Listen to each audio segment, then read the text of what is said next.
Olá, meu nome é Paulo Seleguin e eu sou professor aqui da USP de São Carlos. Esse é mais um vídeo da série Matemática na Prática e eu quero falar hoje do método dos mínimos quadrados. Em particular, eu vou mostrar para vocês o problema de ajustar uma curva a um conjunto de dados experimentais. Nós vamos ver um exemplo de temperaturas, a variação da temperatura do planeta Terra nos últimos 1000 anos. E no desenvolvimento desse assunto, eu vou falar dos sistemas ditos sobredeterminados, que são os sistemas que têm mais equações do que incógnitas. Vamos começar explicando a diferença entre complexo e complicado. Uma coisa pode ser complexa e o contrário seria simples, ou complicada e o contrário seria descomplicada. Nós vamos ver as 4 combinações possíveis a partir de um sistema de equações. Começando pelo cenário, digamos, mais favorável, um sistema com poucas equações e poucas incógnitas, como estão mostrados aqui. Há duas equações, duas incógnitas. Aqui as equações são tais, os coeficientes, né, esse 3, 1, 1, 3, são sem problema, não tem inconsistência nenhuma, então a gente consegue resolver x1 igual a x2, que é igual a 3 quartos. Então essa é a situação mais favorável de todas, simples e descomplicada. Vamos subir um grau de dificuldade aqui e considerar um sistema simples, ou seja, poucas equações, ou poucas incógnitas, né? E um pouco mais de equações, e equações em excesso, 3 equações no caso. E esse exemplo eu peguei de propósito, né? São as mesmas equações do slide anterior, ou seja, se eu considerar só essas duas primeiras aqui, eu teria a resposta anterior, 3 quartos para x1 e 3 quartos para x2, mas há uma terceira equação aqui que está claramente em contradição, digamos assim, né, com as equações anteriores. Ou seja, x1 mais x2 tem que ser igual a 3, e também tem que ser 1, x1 mais 3x2 tem que ser igual a 3 também. Então essas duas equações aqui, assim, propósito, eu preparei o exemplo para ser assim, estão em desarmonia, digamos, estão gerando uma inconsistência no sistema. Isso significa o seguinte, que para resolver vai ser necessário arbitrar. Por exemplo, eu poderia substituir essas duas equações aqui pela média das duas equações, né? Então, por exemplo, 1 mais 1 dá 2, dividido por 2, 1x1. 3 mais 1, 4 dividido por 2, então 2x2 igual a 3. E aí resolver o sistema. 3x1 mais 1x2 igual a 3, mais 1x1 mais 2x2 igual a 3, e a gente tem uma outra resposta. Mas isso, reparem, dependeu de uma arbitragem. Eu simplesmente resolvi fazer a média, que é uma espécie de estratégia salomônica, mas eu poderia ter resolvido descartar essa última equação, ou simplesmente fazer uma média ponderada entre elas. Então, digamos assim, aquele degrauzinho a mais de complicação do problema. Agora, subindo um pouco mais, né, o problema pode ser complexo, muitas equações, muitas incógnitas, mas descomplicado porque não tem, supostamente aqui, inconsistência nenhuma nesses parâmetros todos. A matriz aqui dos coeficientes desse sistema linear, por exemplo, o determinante é diferente de zero e não tem nenhuma outra complicação maior do que o número de equações, que nem é tão grande assim. Na prática, a gente está acostumado a trabalhar com sistemas de milhões de equações e milhões de incógnitas. Agora, a pior situação possível aqui, nesse cenário, seria complexo e complicado, ou seja, eu tenho muitas incógnitas e tenho um número muito grande de equações e muito possivelmente aqui várias delas estão em conflito. Como a gente pode resolver um sistema assim? Parece desesperador, mas eu quero mostrar que pelo método do mínimos quadrados não é tão desesperador assim, é mais ou menos aquela história de fazer a estratégia salomônica que eu mostrei há pouco atrás ali para vocês. Vamos lá então, vamos começar com aquele primeiro probleminha, 3 equações e 2 incógnitas, ou seja, um sistema simples, poucas incógnitas, mas eventualmente eu tenho equações conflitantes ali. Vamos ver como é que a gente pode resolver essa situação, tendo ideia aquela estratégia salomônica. Vamos lá, agora generalizando um pouquinho mais, né? 3 equações, 2 incógnitas, os coeficientes do sistema de equações colocados aqui numa notação um pouco mais genérica, e o primeiro passo é reescrever isso na forma de matrizes e vetores. Então, um passo aqui, eu seleciono esses números aqui, o A1, A2, A3 do primeiro vetor, que é esse que aparece aqui, tudo isso então multiplicando pelo mesmo x1, depois o A1, A2, A3, do segundo vetor que aparece nesse segundo tema aqui, e todo mundo sendo multiplicado por x2.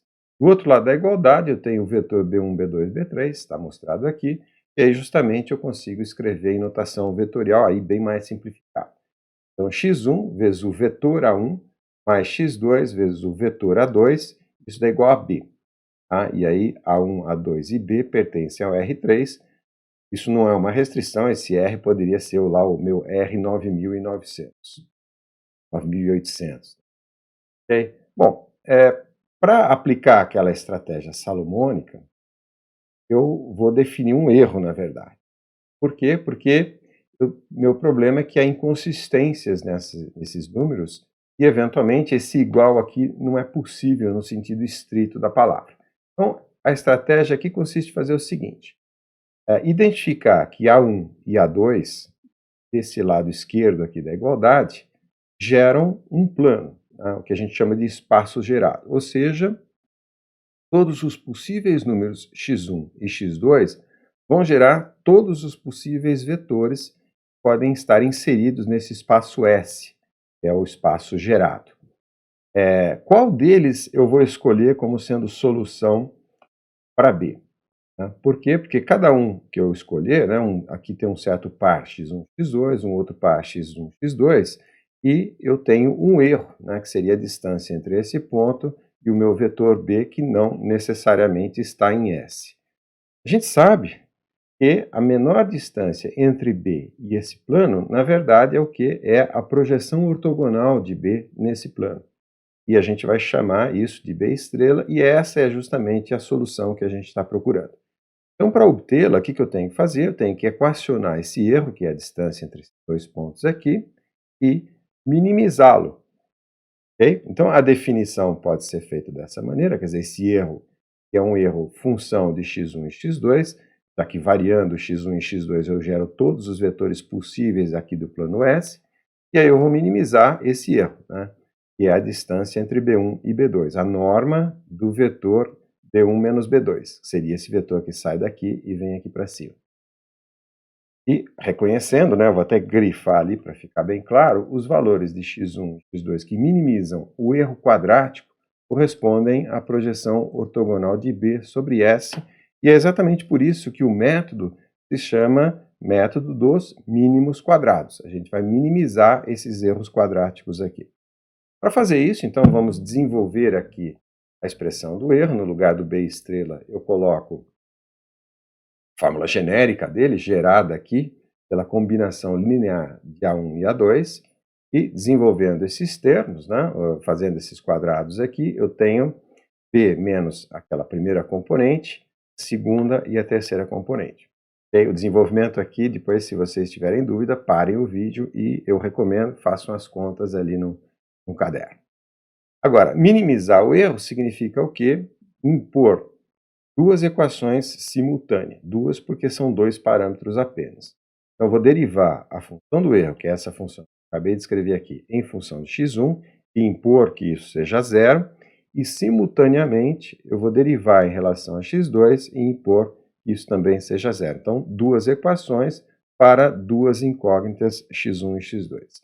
Vamos fazer esse desenvolvimento em detalhe numa primeira vez, depois a gente acelera aqui. Então, está aqui, eu transcrevi a expressão do erro e já destaquei em azul e marrom aquilo que depende de x1 e aquilo que depende de x2. Então, a derivada do erro em relação a x1, vamos ver aqui, eu vou usar, na verdade, a regra da cadeia. Então, vai aparecer um 2 multiplicando parênteses, depois, multiplicando parênteses, aquilo que depende de x1 lá dentro, tá? Então, é o menos A11, por isso que aparece menos 2A11 vezes o parênteses. A mesma coisa aqui, esse outro termo, que está multiplicando por A21, tá? E a mesma coisa para esse termo, multiplicando aqui por A31. Em seguida, a gente rearranja, então o primeiro rearranjo é botar A11 em evidência, nesse termo, A21 e A31. Tá? Do lado direito ali, eu já isolei tudo que não depende de nenhum dos dois x, né? Esses são os termos B. Está ali do lado direito. Depois, Agora eu vou colocar os termos que dependem de x1 e x2, do lado direito ali, os termos independentes, né? Isso para poder escrever de forma matricial esse sistema de equações, mas um passo intermediário é escrever na forma vetorial. Então, é importante destacar o seguinte: eu tenho aqui o primeiro vetor, que é o A1, A2, A3 do primeiro vetor, né, do A1, vezes ele mesmo, na verdade, que na notação matricial é um vetor deitado vezes um vetor em pé, e vezes o parâmetro x1. Aí, no segundo termo ali, é o A1, A2, A3 do primeiro vetor, do A1, vezes o A1, A2, A3 do segundo vetor, todo mundo multiplicado por x2, e do lado direito, o vetor B vezes o vetor A1. Ok? Então, é importante identificar, né, que essa equação é, na verdade, o quê? É o produto escalar de A1 com A1 mesmo, aqui. No outro elemento ali do vetor, o produto escalar de A1 com A2, e tudo isso multiplicando o x, e do lado direito da igualdade, o produto escalar de A1 vezes B. Okay? Bom, eu não quero que você se preocupe muito com esse desenvolvimento. Eventualmente eu errei, vocês me corrijam. O resultado aqui embaixo eu sei que está certo. Vamos pensar o seguinte, que todo esse desenvolvimento é uma espécie de musculação algébrica. Tá? Então, o importante aqui, por isso que eu escondi um pouco ali toda aquela manipulação, é reconhecer o seguinte, que quando a gente impõe que a derivada do erro seja igual a zero, isso implica em satisfazer essa equação aqui embaixo, correto? Então, isso é que é importante entender. Vamos passar agora ao erro em relação a x2, né? Então, a gente vai derivar em relação a x2, então o procedimento é a mesma coisa, eu deixei aqui para vocês eventualmente refazerem as contas, o que eu recomendo. Então, está lá o desenvolvimento feito da maneira análoga, isso, de novo, a gente esconde porque é só musculação algébrica e chega nessa conclusão aqui. Ou seja, impor que a derivada do erro em relação a x2 seja igual a zero, significa satisfazer essa equação que está mostrada aqui embaixo. Então, agora é o produto escalar A2 com A1, produto escalar A2, A2, e do lado direito, o produto escalar de A2 com B. Agora, lembro, essas duas equações de erro, elas têm que ser satisfeitas simultaneamente. Então, eu tenho a primeira equação, que a gente obteve há 2 slides atrás, ela está mostrada aqui, a equação azul, vamos chamar assim, a equação marrom, que a gente acabou de obter, e as duas têm que ser satisfeitas simultaneamente. Então, a gente tem um sistema de equações composto por uma matriz de produtos escalares só dos vetores da decomposição, o A1, A2, se tiver 35 vetores A de decomposição, então é uma matriz 35, 35, vezes o vetor de incógnita dos parâmetros x1 e x2, e do lado direito, um vetor de produtos escalares com os vetores da decomposição e o vetor que se quer decompor, o vetor B. Essa matriz tem um nome especial, matriz de Gram, ela é muito importante, ela fornece a métrica do espaço S de decomposição. E, eventualmente, esses vetores a gente pode construir de tal maneira que eles tenham propriedades matemáticas interessantes. Por exemplo, eles podem ser ortogonais. Quando é o caso, o que acontece quando dois vetores, o produto escalar de dois vetores ortogonais dá zero, então essa matriz se torna diagonal e a solução desse sistema se torna trivial. Vamos em frente e voltar no nosso exemplo e ver como é que a gente pode aplicar isso para resolver, para achar aquela solução salomônica. Eu vou deixar os resultados aqui para vocês. Então, eu transcrevi o sistema aqui e reescrevi naquela forma matricial, e aí eu identifico, né? O meu A1 é essa coluna 3, 1, 1, o A2 é a coluna 1, 3, 1, e o vetor B 3, 3, 3. Então, vamos lá, eu tenho meu sistema de equações, aqui a matriz de Gram, que é o produto escalar A1, A1, depois o produto escalar A1, A2, produto escalar A2, A1 e o produto escalar A2, A2. Lembra, o produto escalar, na verdade, é multiplicar todo mundo, então é 3 vezes 3, mais 1 vezes 1, mais 1 vezes 1, ok? Então isso daqui eu vou até mostrar o resultado ali já, né? Então, 3 vezes 3 dá 9, mais 1, mais 1, 11. Esse primeiro termo aqui, e a mesma coisa para todos os outros termos. Do lado direito ali da igualdade é o produto escalar dos vetores A1 e A2 com o vetor B, tá? E os resultados 15 e 15 aqui. Nesse caso, como a matriz é pequena, não tem problema, eu posso resolver simplesmente invertendo essa matriz, ou seja, pré-multiplicando pela inversa da matriz aqui. Então eu tenho do lado direito a inversa da matriz, e multiplicando, né, o 15 e 15, isso me dá como solução 0,833, 0,833.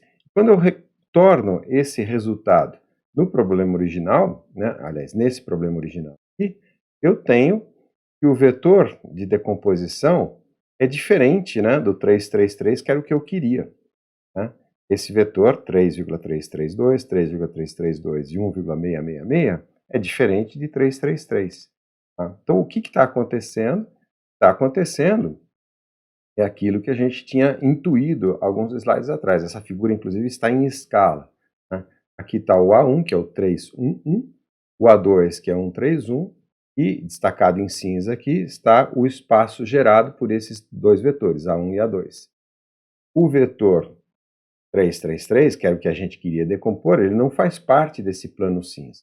Então a gente obteve, na verdade, a sua projeção, que é o 332, né? 332 e 166, correto? Inclusive, é possível verificar que esse vetor aqui realmente está no plano. Isso a gente sabe por quê? Porque a gente resolveu, né, o problema de Gram, usando a matriz de Gram, e isso significa impor que o erro seja mínimo. E o erro só é mínimo quando a gente tem a projeção ortogonal, como está mostrado aqui. Depois eu recomendo que vocês refaçam essas contas aqui. Agora vale a pena a gente sumarizar um pouco para buscar um pouco mais de generalidade. Eu comecei mostrando para vocês o exemplo a partir de vetores geométricos, né, vetores no espaço n-dimensional. Agora, a vantagem, eu quero levar isso, né, para a álgebra linear, a vantagem de usar um espaço vetorial, no sentido álgebra linear da palavra, é que os vetores desse espaço vetorial não precisam ser só vetores de fato, vetores geométricos. Podem ser outros objetos, como matrizes, funções, polinômios e vários outros exemplos. Então, tudo que a gente fez para aqueles vetores geométricos, inclusive só de 3 dimensões, né, do R3, vale ipsis literis para matrizes, funções, polinômios. Bastando para isso pegar, por exemplo, a definição de produto escalar adequada ao espaço vetorial das matrizes ou ao espaço vetorial das funções e todas as outras regras, né, seguem como consequência. Então, aquilo que eu tinha escrito como sendo uma aproximação de um vetor geométrico por meio de uma soma ponderada de vetores de decomposição, esse B e esses A's aqui, eu posso interpretar como qualquer coisa, como polinômio, por exemplo, como a gente vai fazer daqui a pouquinho.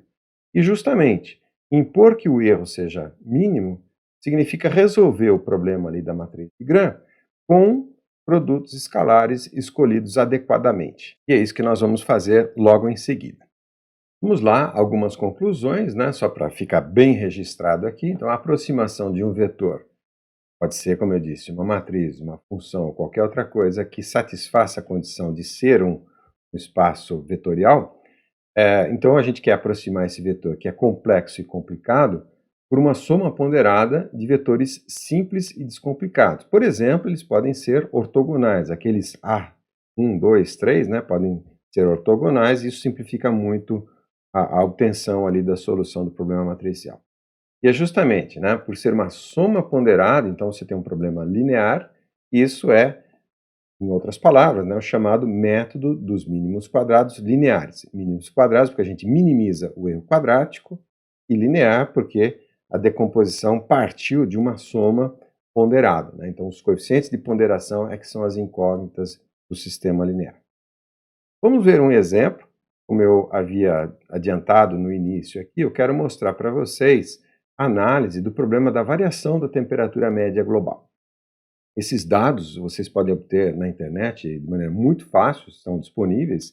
Eu baixei aqui um conjunto de dados que vai desde o ano 1000 DC até, se eu não me engano, 1998. Precisaria olhar na planilha ali. Mas a gente já vai entrar e eu posso dar uma olhadinha.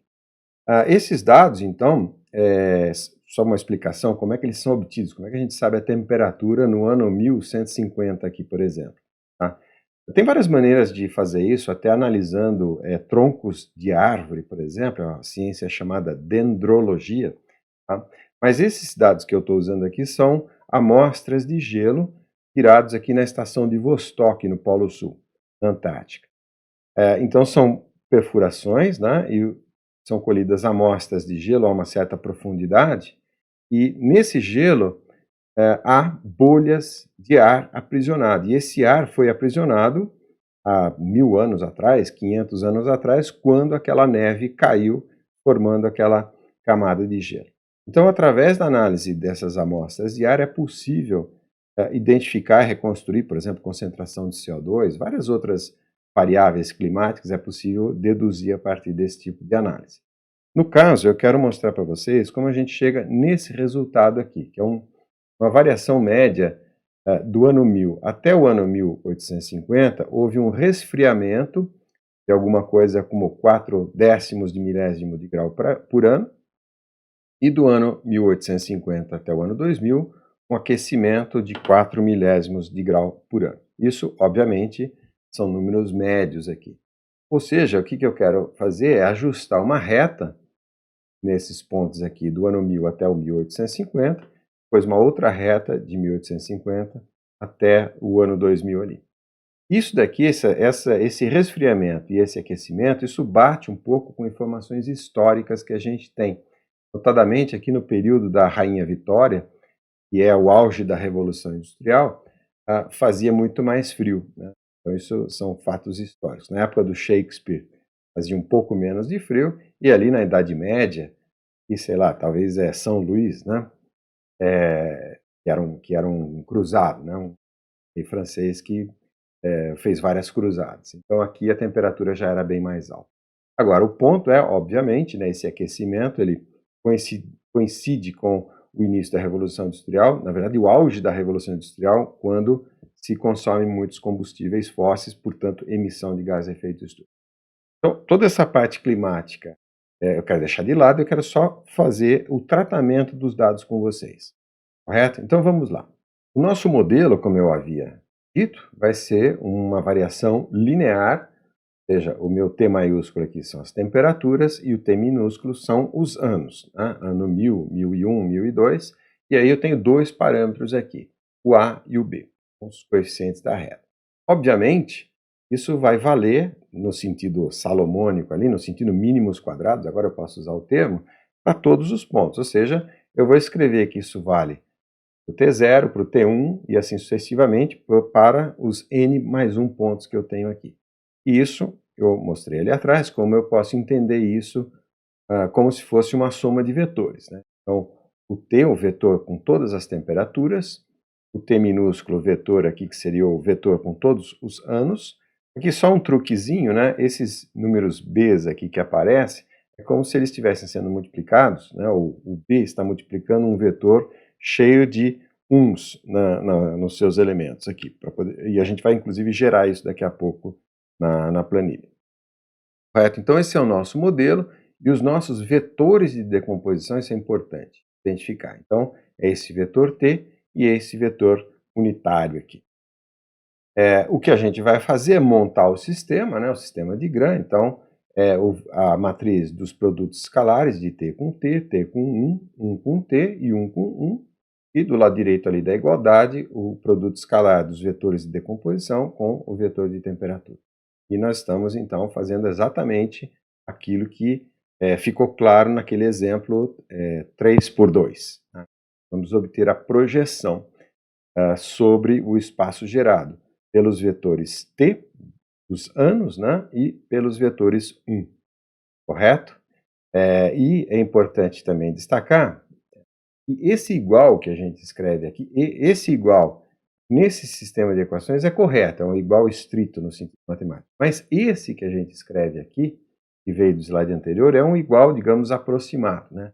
E a rigor, eu não consigo obter exatamente o t, eu só consigo obter o t estrela aqui, como eu também mostrei naquele exemplo simplificado para vocês de 3 por 2. Vamos lá, eu vou desligar a câmera para ficar um pouquinho mais é fácil a visualização para vocês. E aí eu volto. Então é interessante a gente colar a fórmula que a gente tá, lado para referência. Vou colocar os dados ali, que eu já deixei copiado, a outra planilha que vocês não estão vendo, né? Então, ali eu vou colocar o rótulo, são os meus tempos, as temperaturas, começando ali do ano 1000. Vou inserir aqui um vetor de uns, né, para fazer aquele produto escalar. Então, Ctrl C, vou até o fim, né? Ctrl V, tá vendo? Vai até 1998 ali. Agora o que eu vou fazer é buscar a posição do ano 1850 para a gente saber onde é que podemos cortar ali para fazer as duas decomposições. Então ali na linha 852. Eu deixei destacado em amarelo para a gente não confundir. Voltando ali, vou criar uma separação. E agora eu vou criar algumas fórmulas aqui para poder fazer aquele produto escalar. Então, é o T escalar T escalar 1 escalar 1 e T escalar temperaturas, depois 1 escalar temperatura. Isso é bastante simples aqui, então, igual T, está na célula 2, está 2 mesmo, depois T escalar 1, depois 1 escalar 1, T escalar temperatura, depois T2 e 1 escalar temperatura. T2 vezes C2. Agora, copiar até o fim, Ctrl C, Ctrl Shift End, Ctrl V, está lá todo mundo copiado. Lembrando que eu tenho que ir só até o 852 para pegar até o ano 1800. Agora eu vou gabaritar aqui, né? Isso aqui vai ser minha matriz de Gram. Vou pintar de amarelo as células em que eu vou programar elementos da matriz de Gram, coeficiente A, o coeficiente B, depois o vetor de termos independentes, vou pintar de amarelo ali também. Depois embaixo vou colocar a inversa da matriz de Gram, estou colocando alguns rótulos aqui, depois olhar novamente, matriz 2 por 2, vou pintar de amarelo, o A e o B, vou até centralizar para ficar um pouco mais ficar, e ali o vetor de soluções, né, pintar de amarelo também. Então vamos lá, deixar a fórmula aqui perto e zoomar um pouquinho para facilitar. Então, T com T é a soma da coluna T escalar T. Então, é a coluna até 852. Por isso que eu marquei esse endereço. Enter. Está lá o valor da soma. Soma de T com 1. Então, F2 até F852. Parênteses, Enter. Aqui o termo é o mesmo, né? A matriz é simétrica, então não tem problema. Agora é a soma de 1 com 1 até G2 até 852. Enter, está pronto. Agora, os termos independentes ali. É a soma de T maiúsculo, até 852. H2 até H852. Enter. Agora, T com 1. Que é a soma de I2 até I852. Parênteses, está montado o problema. Agora a matriz de Gram é inversa, eu vou usar a matriz inversa, que é uma função do Excel. Matriz inverso, seleciono a matriz ser invertida, Enter. Agora, Ctrl C, seleciono, F2, Ctrl Shift Enter. Isso é da sintaxe do Excel. Vou usar agora a matriz de multiplicação, matriz multi, nome da função do Excel. Então, abro parênteses, a primeira matriz a ser multiplicada, ponto e vírgula, a segunda, fecha parênteses, entra. Agora a mesma coisa. Ctrl C, F2, Ctrl Shift Enter. Está lá a solução. O A e o B, né, que a gente obteve na solução do problema de Gram. Então vocês viram, é muito simples obter esse sistema de equações e a sua solução. Eventualmente a gente tem um número grande de dados para manipular, o que deixa o problema, digamos, complexo. Mas não é complicado, porque é só né, no fim tudo resultou num sisteminha 2 por 2 que eu resolvi de forma trivial invertendo a matriz. Essa planilha, com os outros exemplos que eu vou fazer ainda nesse, fica à disposição para vocês. Eu coloco o link na descrição do vídeo, mas às vezes o YouTube retira quando há links, né, principalmente se esses links são colocados nos comentários. Então, qualquer coisa, vocês entram em contato ali no comentário mesmo e eu mando para vocês. Vamos em frente aqui, porque o passo seguinte seria obter a curva, né, a reta de aproximação naquele período que vai de 1850 até o ano 1998, como a gente viu. Então, isso eu não vou fazer aqui para a gente ganhar um pouco de tempo, mas fica, como eu disse, à disposição para vocês. O passo seguinte é generalizar um pouquinho mais esse método, porque a gente aproximou por uma reta, mas a gente poderia querer aproximar por outras funções que não reta ou simplesmente. Ou seja, o que a gente está procurando fazer, pensando naquela imagem de decompor um vetor geométrico em coordenadas, e essas coordenadas x1 do vetor A1, x2 do vetor A2, x3 do vetor A3 e xn do vetor AN, não precisam ser coordenadas de uma base ortogonal. Tá? A matriz de Gram ela tem essa vantagem, se a base não for ortogonal, você consegue os coeficientes de decomposição do mesmo. Mas o ponto-chave aqui, o pulo do gato, é imaginar que isso é um espaço vetorial, então esse x pode ser uma função qualquer. Então, essa decomposição, que é uma soma ponderada de vetores geométricos, a gente vai entender, no caso de uma função, como uma soma ponderada de funções de decomposição. Então, essas φ1, φ2, φn são funções simples e descomplicadas, ou no sentido de que têm alguma propriedade interessante. Por exemplo, quando essas funções são senos e cossenos, né, como eu mostrei ali no vídeo sobre série e transformada de Fourier, essas funções elas são ortogonais, então eu não tenho que resolver um problema matricial. Tá? Agora, eu posso também usar um outro conjunto de funções, que são as funções de Bessel, que são ortogonais num outro sentido, né, diferente do Fourier, para trabalhar, por exemplo, com coordenadas cilíndricas. Né? Então, é interessante essa ortogonalidade em coordenadas cilíndricas, isso facilita muito, por exemplo, se eu estou usando isso para resolver uma equação diferencial em coordenadas cilíndricas. E um último exemplo que eu quis evocar aqui é a chamada base de Gabor, ou a série de Gabor.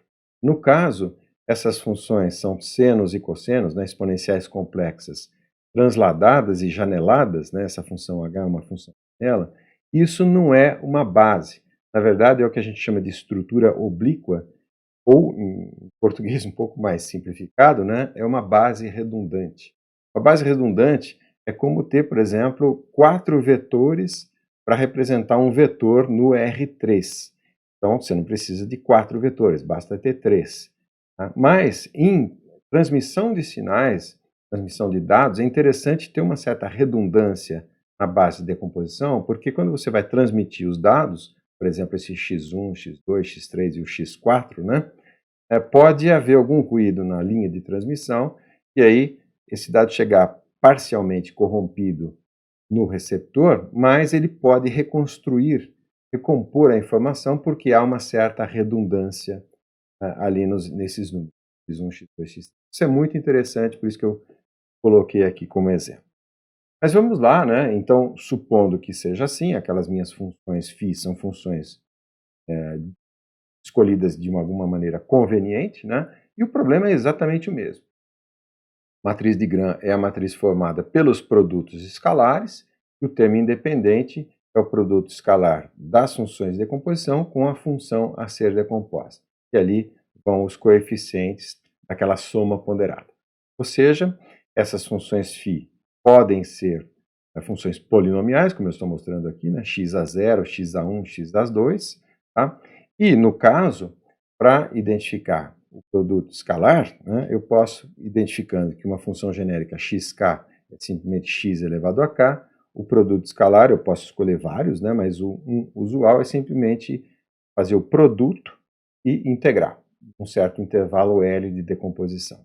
Observação importante, né, não é o único tipo de produto escalar, permite que essas funções formem um espaço vetorial, mas a observação é que diferentes definições de produto escalar levam a diferentes ponderações nos dados.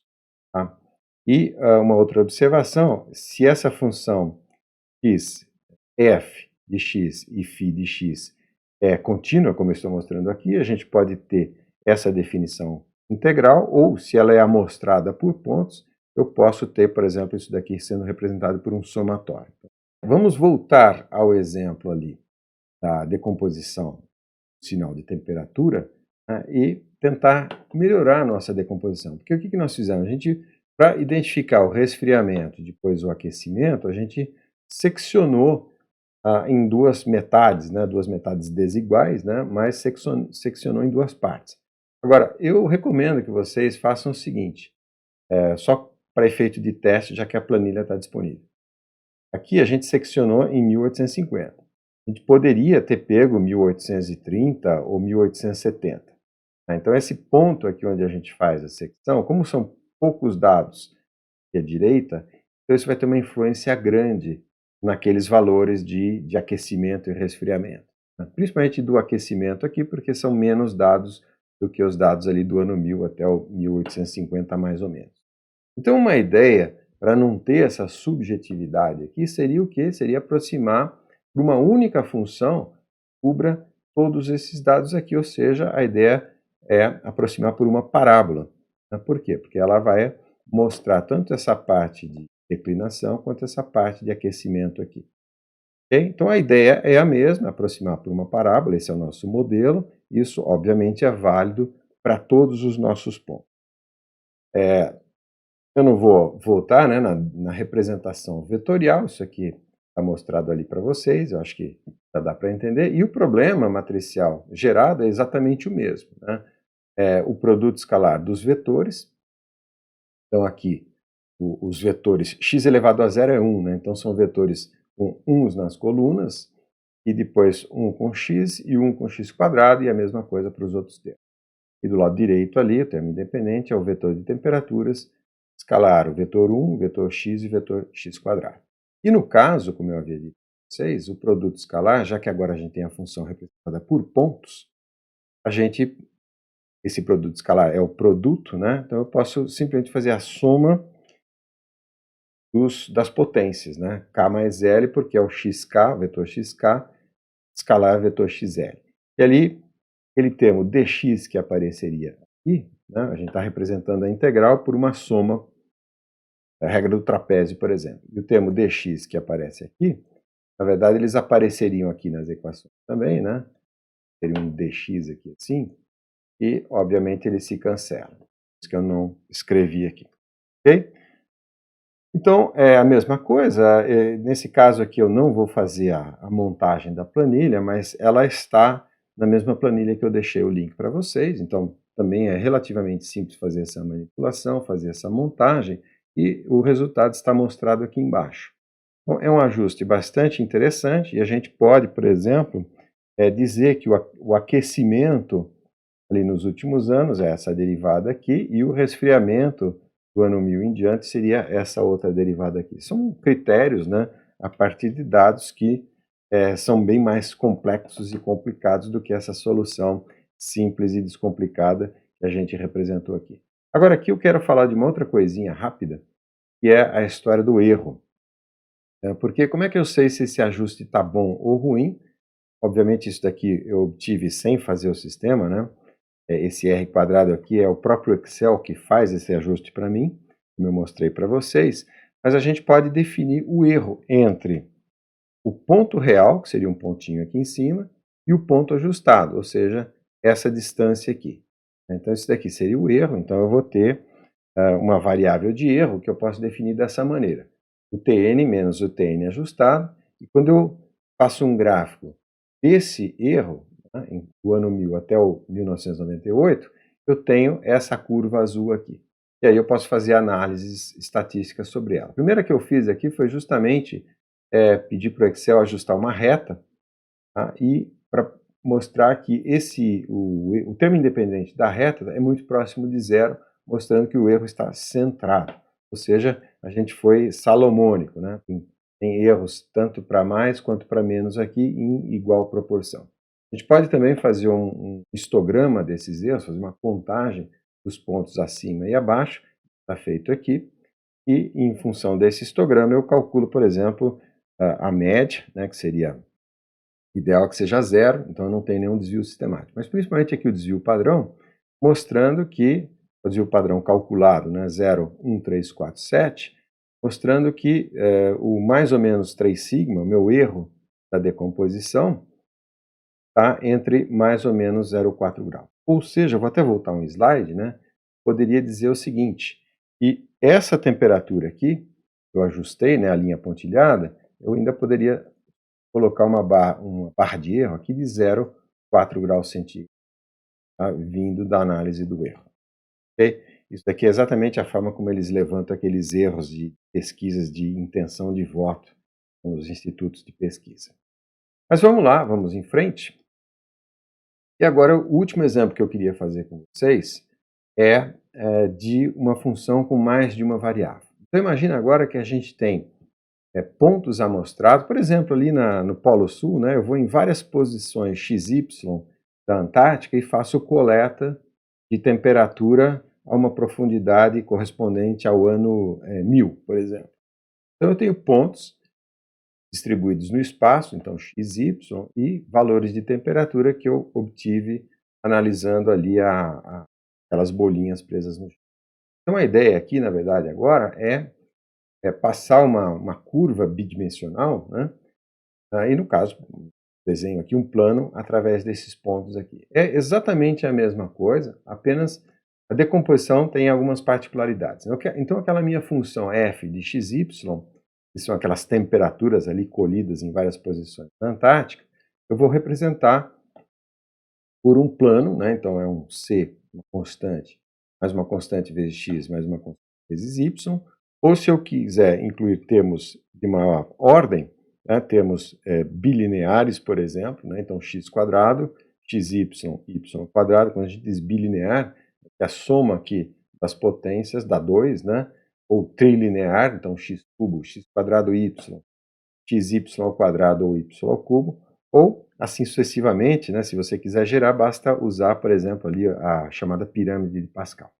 No nosso caso, na verdade, a gente vai simplesmente pegar a aproximação mais simples, 1x e y, né, mas eu já deixei pronto para termos de maior ordem, bastando apenas montar os vetores como eu estou indicando aqui. No caso ali, então, de uma aproximação de um plano por aqueles pontos, eu vou ter exatamente o mesmo problema. Bom, o passo fundamental é identificar os vetores de decomposição, e aí o resto é genérico, né? É aquele problema de Gram, que não importa se você está trabalhando com polinômio, ou com matrizes, ou com qualquer outra coisa. Então, é o produto escalar dos vetores da base de decomposição e o produto escalar da função a ser decomposta pelos vetores de decomposição. Da mesma maneira, eu vou desligar a câmera e eu já volto aqui. Então, eu gerei alguns dados aqui, dessa vez eu não vou pôr a fórmula, para ver se a gente reconstrói a fórmula corretamente. Estou com esses dados gerados em outra planilha, então vamos lá, Ctrl V, colar valores. Então tá lá, os meus x, y e as temperaturas F.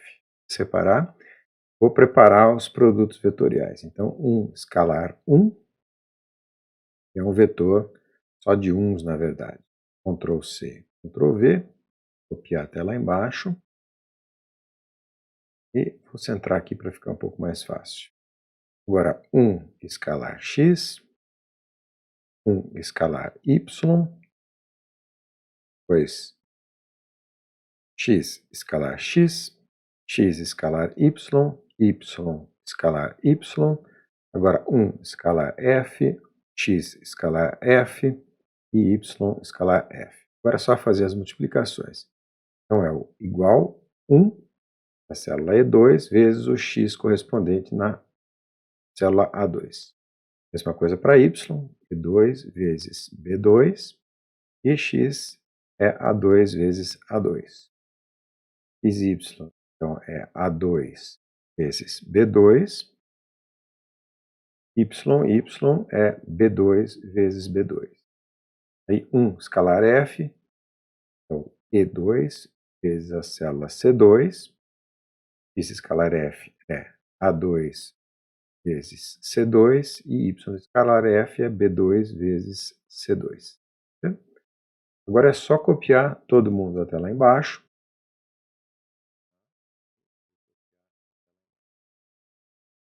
Vou preparar a solução do problema, separar uma outra planilha e vou gabaritar ali onde vai ficar a matriz de Gram. Eu vou colocar o rótulo, né, matriz de Gram, para facilitar, uma matriz 3x3, vou pintar de amarelo. Embaixo ali vai estar a inversa da matriz de Gram.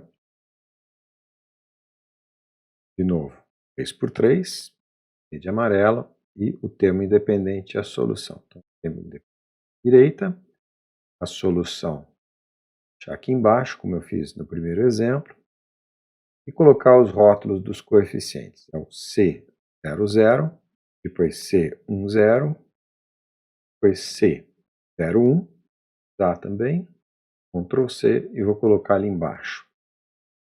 Vamos lá, vamos programar. Para isso eu preciso fazer a soma, né? Então, soma todos os elementos do vetor 1 escalar 1. E agora é só copiar a fórmula ali embaixo, eu tenho as correspondentes somas dos outros vetores. Então aqui é o 1 escalar 1 igual célula E22.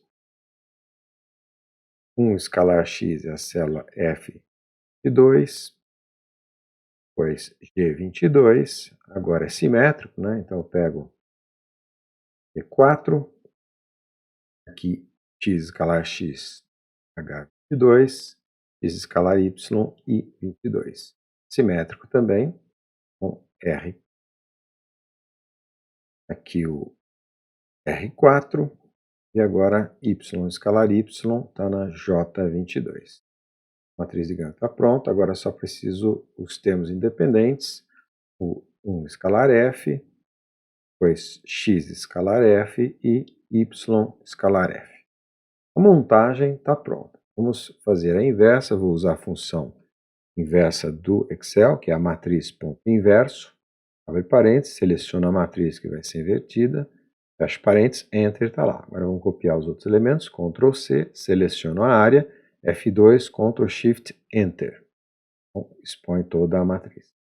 Vou usar a matriz multiplicação, né, matriz multi, abre parênteses, a primeira matriz é a inversa da matriz de Gram, ponto e vírgula, o vetor de termos independentes, fecha o parênteses, Enter, e agora Ctrl C, seleciono F2, Ctrl Shift, Enter.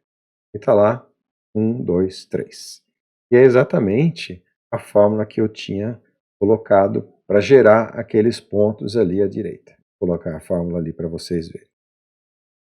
Ok, então a gente já está pronto para tirar algumas conclusões finais aqui. Recapitulando um pouco, né, nós vimos aqui nesse vídeo chamado método dos mínimos quadrados linear, porque aquilo que a gente está decompondo, que é uma função no caso, né, é uma soma ponderada de funções conhecidas. A f aqui a gente quer aproximar por funções φ, e essas a gente escolhe de acordo com alguma convenção.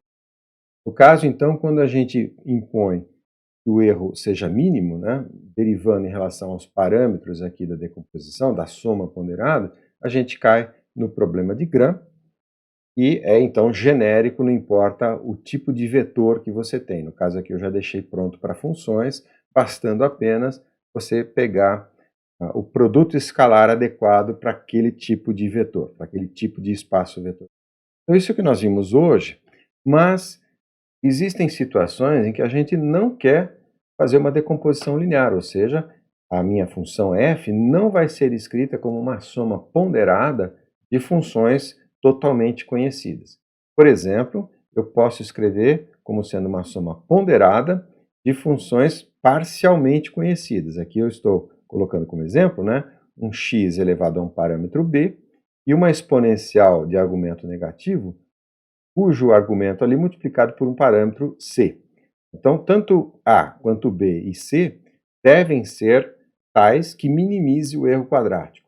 Quando a gente faz aquele procedimento de musculação algébrica, aquelas derivações e tal, a gente acaba não caindo num problema bonitinho linear, como era o problema de Gram, no caso da decomposição linear, né, da soma ponderada de funções totalmente conhecidas. Nesse caso, existem técnicas de linearização que podem ser satisfatórias em alguns casos. Porém, elas não garantem que o erro seja mínimo nas variáveis originais. Eu até deixei por escrito isso, porque é importante, é um pouco da minha experiência. É muito comum vocês acharem nos livros técnicas de linearização de problemas específicos, que são até bastante inteligentes, digamos, mas que, quando você volta nas variáveis originais, não lineares, você não tem a solução mínima, o seu erro minimizado. Isso é muito importante. Nesse caso, e a minha recomendação, são métodos de otimização de funcionais não lineares, método dos algoritmos genéticos e vários outros, o próprio método de Newton, né, tem para minimização, mas esse vai ser um assunto para um outro vídeo, ok? Bom, pessoal, eu fico por aqui, eu agradeço as sugestões, esse vídeo foi uma sugestão de alguém que colocou ali nos comentários, e qualquer dúvida eu estou à disposição, é só entrar em contato nos comentários ou por e-mail, eu tenho conseguido responder a todos, ok? Então é isso, agradeço, até mais.